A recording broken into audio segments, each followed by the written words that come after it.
नमस्कार, मैं हृदय कुमार पूर्वी चंबल आप सबों का स्वागत करता हूं। और आज का जो विषय है बहुत चिंतनीय विषय है कि केस कर दिया गया है हाई कोर्ट में। अब परीक्षा नहीं होगी क्या? सरकार बदल गई है, एनडीए की सरकार बदल गई है, बिना परीक्षा के राज्यकर्मी का दर्जा मिल जाएगा क्या? 3 मौका, देखिए ये सक्षमता परीक्षा में 3 मौका, सेम उसी तरह बीपीएससी की तरह। तो क्या परीक्षा नहीं देने पर आप अपना मौका गंवा रहे हैं क्या? दूसरी चीज कि परीक्षा नहीं देने पर क्या फर्क पड़ेगा? कुछ संघ कह रहे हैं या कुछ आप वायरल मैसेज देख रहे होंगे बहुत सारे ग्रुप में कि 10 तक आवेदन न करें। क्यों नहीं करें, क्या कारण है? और तीसरी और यह अंतिम बात कि स्थानांतरण हो रहा है क्या? क्या यह स्थानांतरण हो रहा है या बीपीएससी के तर्ज पर बीएससी एग्जाम लेकर के जिला आवंटन कर रही है? तो इन सारी बातों की हम जानकारी रखेंगे और देखेंगे कि क्यों हम 10 तक आवेदन नहीं करें। तो अगर आप मेरे चैनल पर नए हैं तो प्लीज मेरे चैनल को सब्सक्राइब जरूर कीजिए और ये वीडियो हर उन नेताओं तक पहुंचाइए जो इस तरह की बातें कर रहे हैं। और क्या हमारी मांग होनी चाहिए, यह भी एक इंपॉर्टेंट बात होनी चाहिए। तो अधिक से अधिक आप इसे शेयर भी कीजिए जो हमारे शिक्षक नेता है उनके पास। दूसरी बात कि अगर आप मुझे फेसबुक पर देख रहे हैं तो आप मुझे फॉलो कीजिए, शेयर कीजिए। अगर मुझे यूट्यूब पर नए हैं मेरे चैनल पे तो सब्सक्राइब जरूर कीजिए और शेयर कीजिए। सबसे पहली बात कि केस हो चुकी है, तो केस आप जानते हैं कि कुछ गिने चुने लोग ही किए हैं और सबका केस क्या फाइल हो चुका है, क्या रजिस्टर हो चुका है, ये इंपॉर्टेंट बात है। माना कि कुछ लोगों का केस रजिस्टर हो चुका है, तो बात यह है कि इनकी सुनवाई कब होगी। ये अभी जब केस हो रहा है, जब अभी समय हमारा आ गया, कब? जब परीक्षा का फॉर्म भरने जा रहे हैं, जब ये 26 दिसंबर को शायद जब हमारा नियमावली यहाँ लागू किया गया था, तो उसके दूसरे या तीसरे दिन ही क्यों पटना में हाई कोर्ट में केस नहीं किया गया? इतने दिनों तक क्यों इंतजार किया गया? दूसरी बात कि सरकार बदल चुकी है एनडीए की। आप बड़े बड़े प्लेटफॉर्म पे बड़े बड़े यूट्यूब चैनल वाले को देख रहे होंगे कि एनडीए की सरकार आ गई, बिना परीक्षा के ही राजकर्मी का दर्जा दे दिया जाएगा। तो ये जो ख्याली पुलाव जो बड़े बड़े चैनल दिखा रहे हैं कि बिना परीक्षा के राजकर्मी का दर्जा दे दिया जाएगा, बिल्कुल ख्याली पुलाव है। बिना परीक्षा के राजकर्मी का दर्जा आपको मिलने नहीं जा रहा है। परीक्षा तो हर हाल में हमें देना पड़ेगा। हाँ, इसमें कुछ संशोधन हो सकता है, जैसे हम लोग कह रहे हैं कि हम लोग का ट्रांसफर हो रहा है, स्थानांतरण। साहब ट्रांसफर, अब देखिए इसकी 2 बातें हो सकती हैं। एक, ट्रांसफर विभाग करता है या तो स्वैच्छिक या अपने मन से सामान्य प्रशासन विभाग करता है।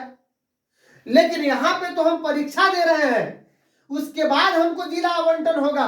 और जब जिला आवंटन होगा तो जरूरी नहीं कि अगर आपका ही जिला मिलेगा तो आपका ब्लॉक मिल जाए, आपका प्रखंड मिल जाए, आपका विद्यालय, तो सवाल ही पैदा नहीं होता है। तो आपने उस विद्यालय के लिए क्या नहीं किया, उस विद्यालय के लिए जिस विद्यालय में आप हैं। आप अपने खून पसीने से उस विद्यालय को सींचा है और वहां के लोगों से एक आत्मिक लगाव बच्चों से तो हो ही चुका है। खैर, ये प्रकृति का नियम है कि हमें अलग जाना होता है, लेकिन जब ये हो ही रहा है तो जिला आवंटन सेम बीपीएससी की तरह सोचने वाली बात है। 1100 रुपए का ये आवेदन का फॉर्म, अर्थात सरकार की मंशा कुछ और है। उनका कहना है कि हम ये अलग संवर्ग, जो विशिष्ट शिक्षक का हम संवर्ग बनाए, तो ठीक उसी प्रकार कि जैसे कि विद्यालय अध्यापक का संवर्ग हमने बनाया है। ध्यान दीजिएगा, विद्यालय अध्यापक भी नियमित शिक्षक की तरह राजकर्मी नहीं है, जो नियमित शिक्षकों को राजकर्मी का जो दर्जा मिलता है या जो उनको लाभ मिलता है। और विशिष्ट शिक्षक भी नियमित शिक्षक 1991 की जो नियमावली है उसके हिसाब से वो भी उस तरह के राजकर्मी का दर्जा उनको भी नहीं मिल रहा है। यानी ये अलग अलग संवर्ग है और एक ही संवर्ग में क्यों नहीं किया गया? क्योंकि ये बीपीएससी से एग्जाम देकर के आए और ये पुराने हैं, तो विशिष्ट यहाँ पे लगा दिया गया। क्योंकि किसी तरह आपको मुख्य धारा में शामिल करना है तो बीपीएससी परीक्षा न लेकर के बीएससी भी परीक्षा ले रही है। लेकिन देखिए सारे नियम कानून वही है, 3 अटेम्प्ट, वही चीज 3 अटेम्प्ट है, 3 डिस्ट्रिक्ट चूज करना है, आपको मेरिट लिस्ट में आना है अपने डिस्ट्रिक्ट में आने के लिए, साथ में उसी तरह का प्रारूप जो पाठ्यक्रम है तैयारी करके परीक्षा आपको देनी है। हाँ, घाटा कहाँ हो रहा है? तो मान लीजिए 6 to 8 में बहुत दिन से जो पढ़ा रहे हैं हमारे शिक्षक, बेसिक सैलरी बेसिक ग्रेड वाले, अब ये तो फिर 1 to 5 के शिक्षक हैं। यहाँ पे दिक्कत हो रहा है, या बहुत सारी दिक्कतें हैं। लेकिन क्या जरूरी है कि जो हमारे कुछ लोग कह रहे हैं कि 10 तक आवेदन नहीं करें? क्यों नहीं करें 10 तक आवेदन? अगर 10 तक आवेदन नहीं करते हैं तो क्या 5 दिन में ये जो आवेदन है बहुत ज्यादा हो सकता है कि सर्वर पर भी असर पड़े, पता नहीं क्या होगा। तो 10 तक आवेदन क्यों? अगर केस आप लोगों ने कर ही दिया है तो अच्छी बात है, केस हुआ है। लेकिन अगर हाई कोर्ट अगर जजमेंट देगी तो क्या दिक्कत है? जजमेंट देगी तो अच्छी बात है कि अगर आपके फेवर में जजमेंट देती है, अगर आपको जिला आवंटन का ऑप्शन नहीं दिया जाता है, आप जहां पे हैं वहीं पर रह जाएंगे तो अच्छी बात है। तो ये तो सबके ऊपर लागू होगा।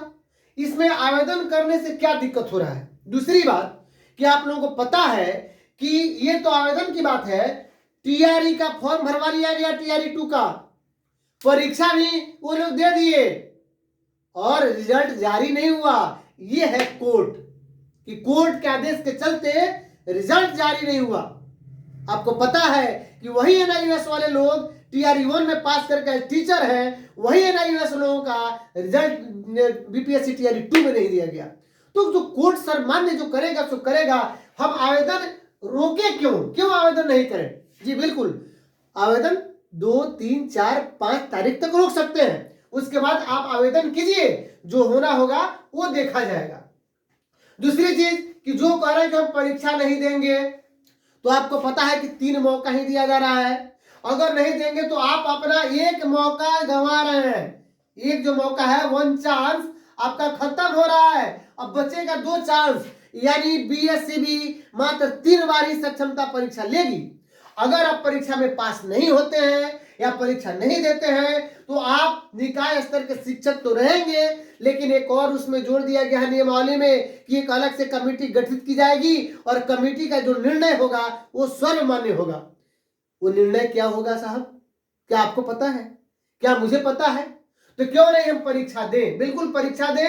राज्यकर्मी की जो बात है, जो ही राज्यकर्मी मिल रहा है अलग संपर्क का, भले ये 1991 वाला नहीं मिल रहा है, लेकिन जो भी मिल रहा है वह बेनिफिट है। बस एक ही चीज को देख करके कि जिला आवंटन जो हम लोगों का एक तरह से दूसरे जिला में जाना पड़ेगा, वो भी मात्र सभी को नहीं, 10% ही लोगों को दूसरा जिला आवंटन होगा। क्योंकि आपके जिला में जितनी रिक्ति है उतना तो मिलेगा ही।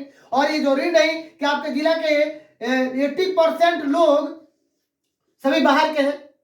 यहाँ तो सब लोग 80% तो इसी जिला के हैं, 20% ही बाहर के होंगे। तो इसलिए 80% के ऊपर कोई असर नहीं पड़ने वाला है। हाँ 10% वही जो मेरिट में नहीं आएंगे, लेकिन वो भी निर्भर करता है कि बाहर, अगर इस जिले के बाहर जो है वो इस जिले से भी बाहर, मान लीजिए एक जिला को छोड़कर के 37 जिला में उस जिले के जो लोग हैं वे अपने जिला में उस जिला में आना चाहेंगे, लेकिन अगर उनके पास मेरिट होगा तब आकर के यहाँ पे ऑक्युपाई करेंगे उस जगह को, उस सीट को। तो ये इंपॉर्टेंट बात है। तो इस प्रकार अब एक बात हो रही है कि सरकार एनडीए की बदल गई है। बिल्कुल साहब, सरकार तो बदल गई है, लेकिन उसी सरकार में वही अभी क्या हो रहा है, बीएससीबी के चेयरमैन के द्वारा कहा गया कि परीक्षा हम लेंगे और मार्च में हम रिजल्ट भी देंगे।